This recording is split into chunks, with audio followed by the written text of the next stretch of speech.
Alistair. Next person up is Lorna Humm, who introduced herself earlier as the newly appointed P2P Deer Animal Health Project Leader, something like that. So we need to cut Lorna a little bit of slack. She's been thinking about animal health systems for deer for a lot shorter time than what Alistair and Andy's and colleagues have been.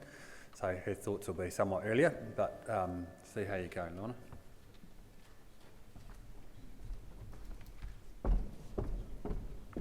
Well, that was a pretty good introduction. That took the pressure right off. So I don't have any tools as handy as a can of Spates either, but I'm sure you'll be ready to get to your welcome function, so I won't take you too long. So good afternoon. My name is Lorna Humm, and I'm the Deer Health Project Manager employed by DINZ on behalf of the P2P program. So as part of this Hitting Targets session, I'm just going to introduce to you what the Deer Health Group have been working towards. And I say towards because we're still very much a work in progress, but I'm here on behalf of all of that group here today. So, we just steal that. Okay, so in terms of what we're going to talk about in this short session, every deer farming system does rely on having healthy animals to optimise its profitability. And that's going to take a refreshed approach to proactive health planning, and I'm going to touch on that a wee bit later. One thing that has come through as a theme throughout this whole day so far is that we shouldn't be ashamed about aiming for excellence.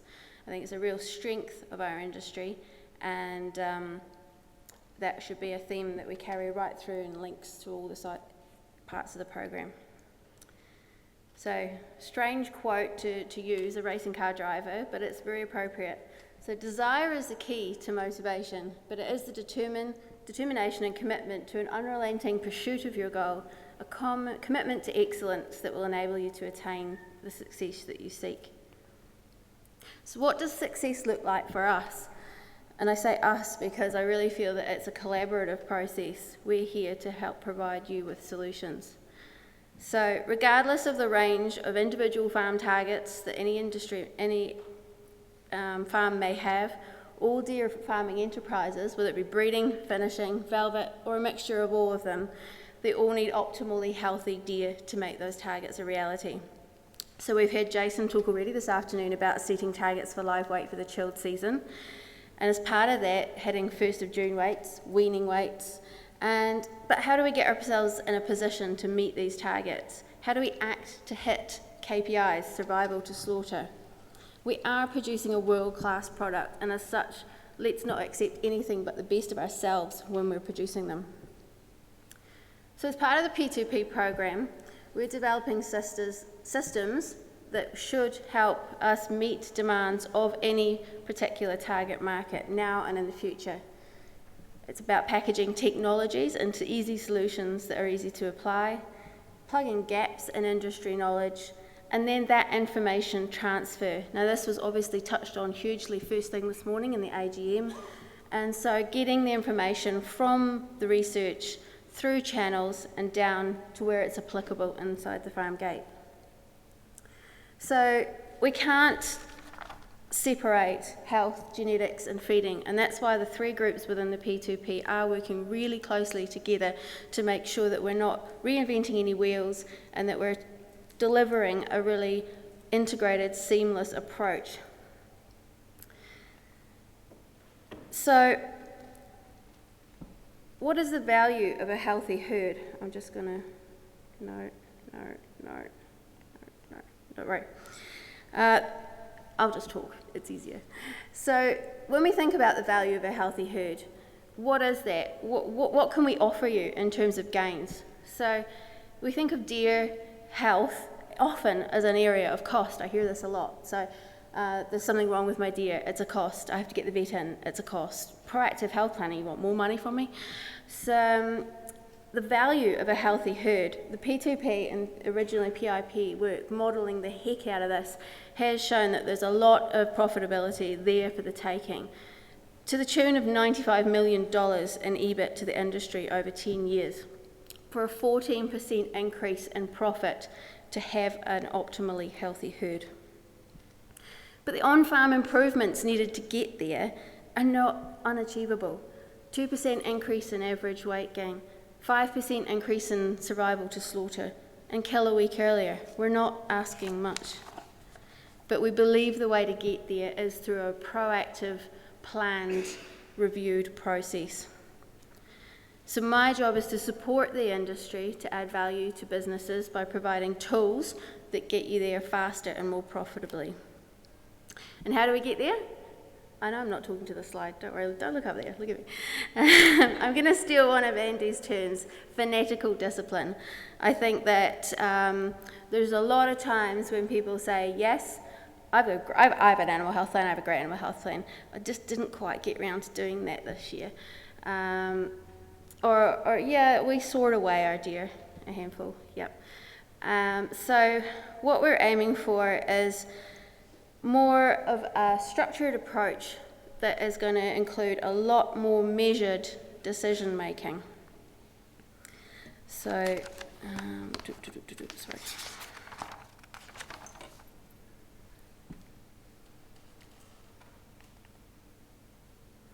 Okay. So we need to chase best practice answers for health management. There is still too much ambiguity in anything that falls under the health banner. So just being out on farm, talking to producers, we do need clarity and up-to-date information that can drive this decision making. So a lot of my work going forward is going to be identifying and addressing these gaps, and in some cases the answers are already there. They just might need better collated and presented in a way that means something inside the farm gate. And there is a lot of incredibly really useful work going on in the research space, but right at the moment, I want to emphasise a point that was made before. These things do take time, and we're on the cusp of some really, really fantastic results coming through, particularly in terms of parasite management, which is probably thus far been our Achilles heel as an industry. Okay, so I want to touch on lean management. This is a concept that has been widely taken up in other areas of agriculture here and overseas. And it's a concept about continuous improvement. And the key principles are around reducing waste, identifying opportunities for improvement, seeking continuous improvement, and looking at the real root cause of problems. An example I'd like to give you around nutting back the root cause of a problem would be someone saying to me, my reproductive efficiency isn't terribly flash. I think it's my R2s, and I think it might be abortion, but we're really not sure. And so nutting back and asking 7 whys. Why is this the case? Oh, it tended to be the ones that were wintered on brassicas. And why is that? And eventually you might get back to the point that there may be a low iodine, but looking for the key root cause of problems and integrating that into your management plan. So I urge you to look into the concept of lean management, but right now, how can we apply it to the thinking of deer health? So in terms of reducing waste, reducing the amount of preventable deaths is really key. That can be minimised. Reducing waste in terms of money on unnecessary treatments. So we've just done a centre research survey within the health group, and that showed that there's 47% of deer farmers are still drenching adult hinds. So there could be cost savings there.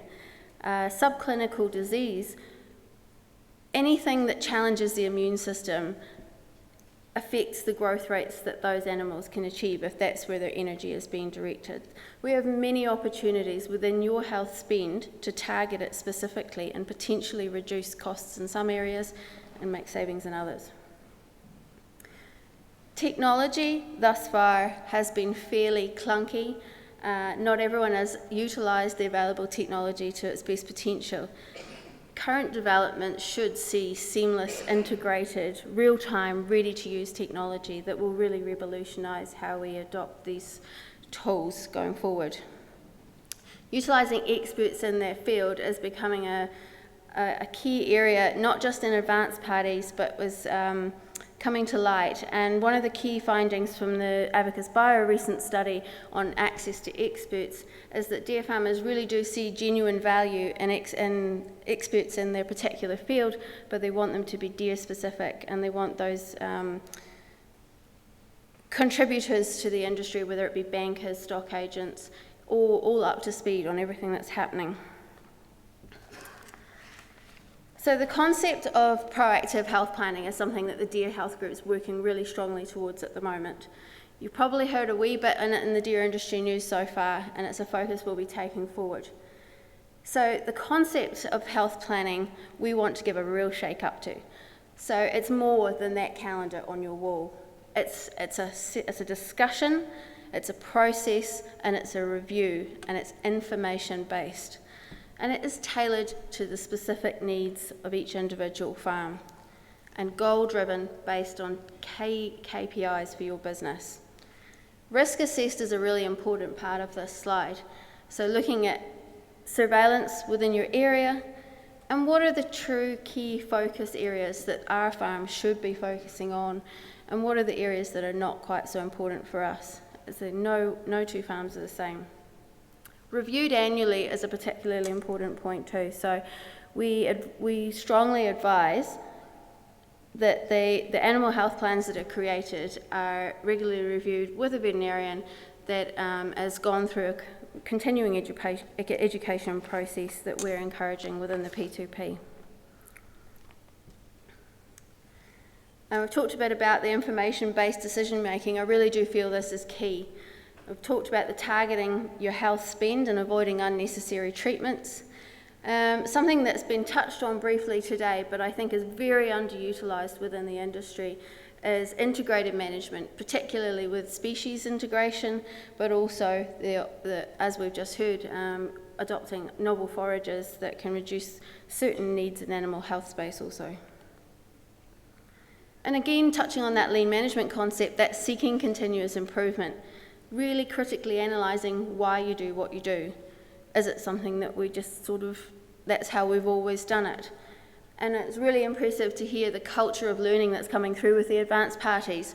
And everyone is treating it as an opportunity to grow. No one is above that process. Engagement in the wider industry. We've had an awful lot of talk today about communication and getting that right and being able to learn from the experiences of others, the wider community learning from the experiences of the advanced party. Part of my job is to help be that conduit of information from anything that's happening in the animal health space back to the grassroots level. And we've had a great example of giving back and what individual producers can contribute to the industry. Julia Child, another slightly left field person here, but find something you're passionate about and keep tremendously interested in it. And I think if you always have that love of what you do, you will continue to look into what is new. So what is next? Plugging gaps in industry knowledge. So we've identified key areas, and I will continue to identify key areas where there are holes and where you guys, the producers and industry, are saying we need clear answers, we need clarity before we can move forward. So there's work going on, liaising with research, with vets, and really trying to get some practical answers in front of you. We're supporting the professional development of vets, so we have funds within our P2P budget that are going towards writing modules for continuing education for vets. I'm personally meeting with the Massey Vet School to ensure that veterinary curriculums contain deer for vets coming through the program, because there's a danger that that will be lost going forward. Supporting the development of health products for deer. Now, obviously, this is a huge one in terms of products that are registered for deer and that have a sensible meat withhold time, both for venison and velvet. So we are working closely in that area and liaising with ag research and making those things happen. And then tools to assist in the process itself of the proactive health planning. So you will see coming through in the deer industry news and in a completely coordinated, integrated way, tools that we'll be providing for farmers and for vets to make this process of proactive health planning more seamless, easier to do, and more consistent.